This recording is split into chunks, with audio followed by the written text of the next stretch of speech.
IST presenta actualización del protocolo de vigilancia ocupacional por exposición a factores de riesgo de trastornos musculoesqueléticos. El 5 de marzo de 2024, el Ministerio de Salud aprobó la actualización del protocolo de vigilancia ocupacional por exposición a factores de riesgo de trastornos musculoesqueléticos a través de la resolución exenta número 327, quedando no vigente la anterior norma técnica de identificación y evaluación de factores de riesgo de trastornos musculoesqueléticos relacionados al trabajo en extremidades superiores del año 2012, más conocida como TEMERC-EESS.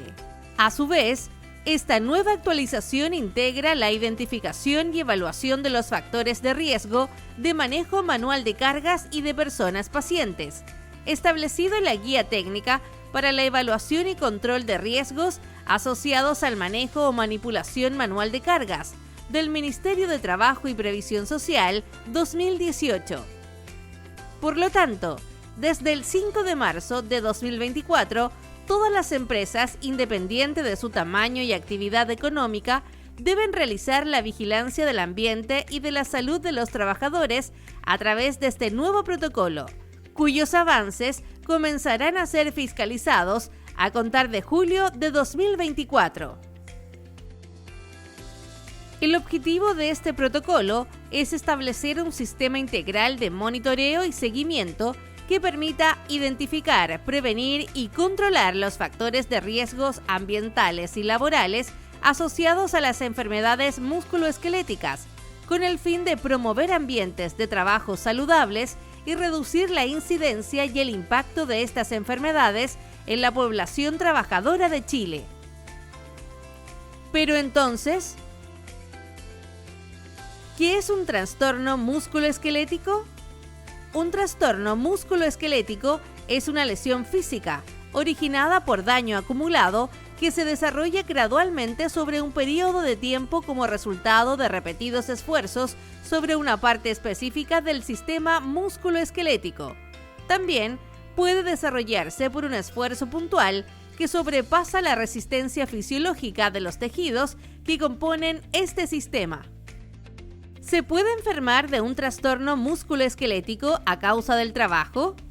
Sí, cuando en el trabajo se está expuesto a ciertos factores de riesgo que son capaces de generar una alteración de las unidades músculo-tendinosas de los nervios periféricos o del sistema vascular, y esto conlleva un diagnóstico médico de patología musculoesquelética, y por tanto, estamos en presencia de un trastorno musculoesquelético relacionado con el trabajo.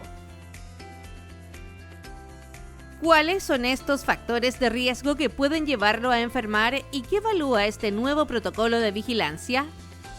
Este protocolo identifica y evalúa 6 factores de riesgo que pueden estar presentes en los puestos de trabajo y específicamente en las tareas laborales que se ejecutan.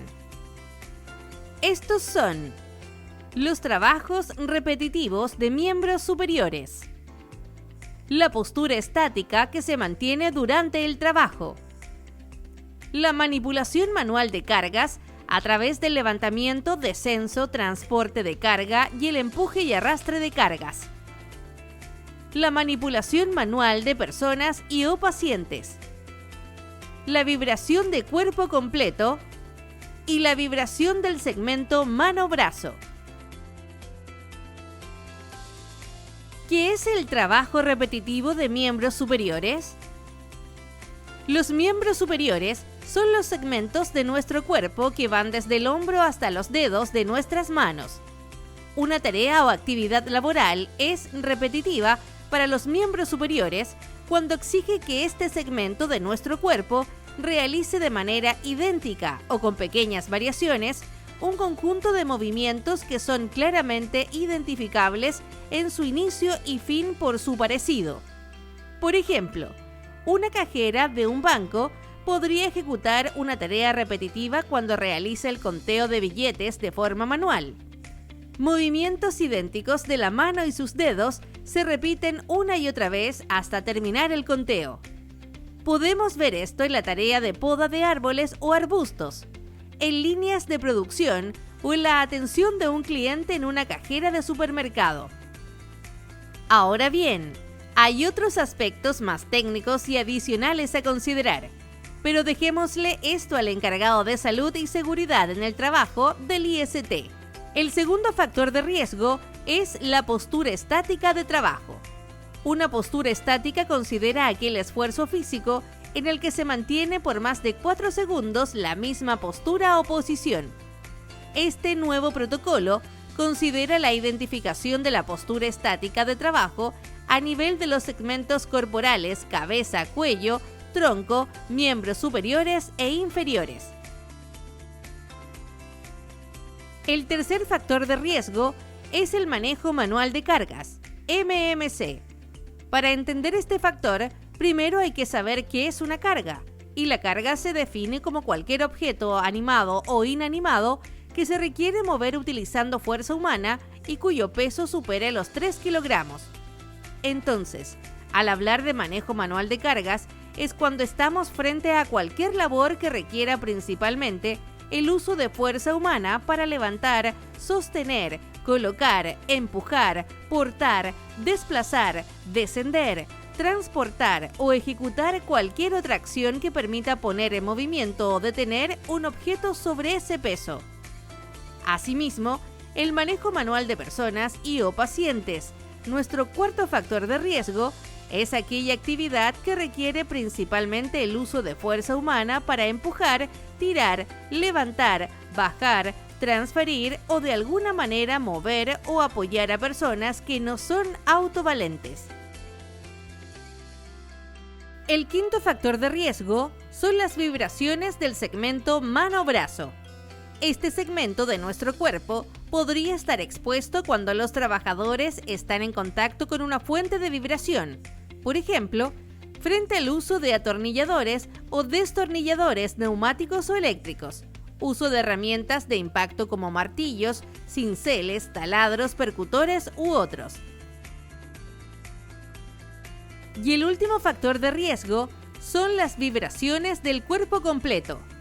Una fuente de vibración de cuerpo completo puede estar en cercanía de máquinas donde se percibe vibración, superficies vibrante donde se está de pie o sentado como en maquinaria pesada y de conducción sentado o de pie. ¿Cómo se implementa el nuevo protocolo TEMERT? ¿Qué etapas considera? La primera etapa es de difusión. Los organismos administradores de la Ley del Seguro de Accidentes del Trabajo y Enfermedades Profesionales, Ley 16.744, deben informar a todas sus empresas adherentes sobre la actualización de este nuevo protocolo y a continuación, las empresas deben difundir a todos sus trabajadores, comités paritarios de higiene y seguridad y sindicatos cuando cuenten con ellos. La siguiente etapa es identificar si están o no presentes los 6 factores de riesgos antes mencionados en las tareas que se ejecutan en la empresa. Según los resultados de la identificación, pueden ser necesarias evaluaciones técnicas que deben ser realizadas por un profesional ergónomo capacitado. Si los resultados arrojan condiciones no aceptables o críticas, la empresa deberá implementar las medidas de control necesarias para eliminar o mitigar los riesgos detectados en los plazos definidos por el protocolo. Paralelamente, aquellos trabajadores que ejecutan estas tareas con resultados no aceptables o críticos deberán ser ingresados al programa de vigilancia de la salud. Finalmente, la empresa deberá capacitar a todos los trabajadores expuestos a factores de riesgo de TEMERT.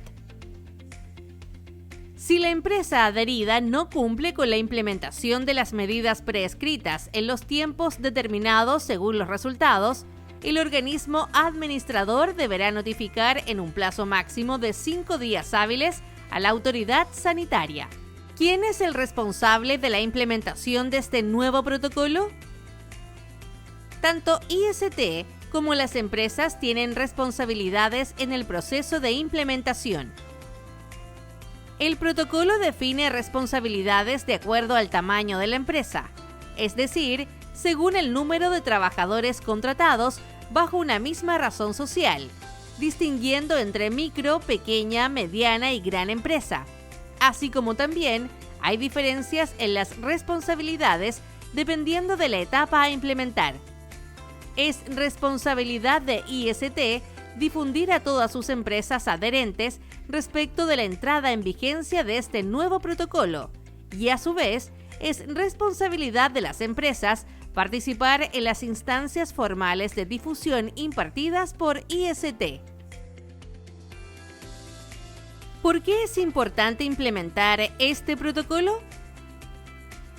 El objetivo mayor es cuidar la vida y salud de los trabajadores de Chile, en particular, prevenir el desarrollo de enfermedades musculoesqueléticas a causa de la exposición a los factores de riesgo que pueden estar presentes en el desarrollo de las tareas laborales. De encontrarse estos factores de riesgo presentes en un nivel no aceptable o crítico para la salud, será obligación del empleador con la asistencia técnica de IST implementar las medidas de control necesarias para eliminar o mitigar los riesgos presentes. Medidas preventivas para trabajo repetitivo de extremidades superiores. Por ejemplo, para controlar el factor de riesgo de movimiento repetitivo de miembros superiores en la tarea de poda manual con tijeras, se puede incorporar una podadora eléctrica. Medidas preventivas para el manejo manual de carga.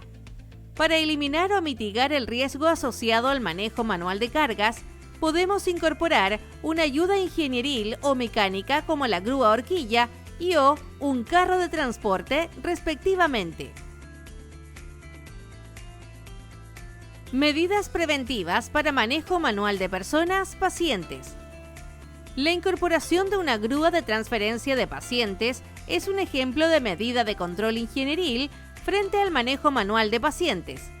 Una medida administrativa es la capacitación sobre métodos correctos de movilización manual de personas pacientes y/o uso de ayudas mecánicas o ingenieriles.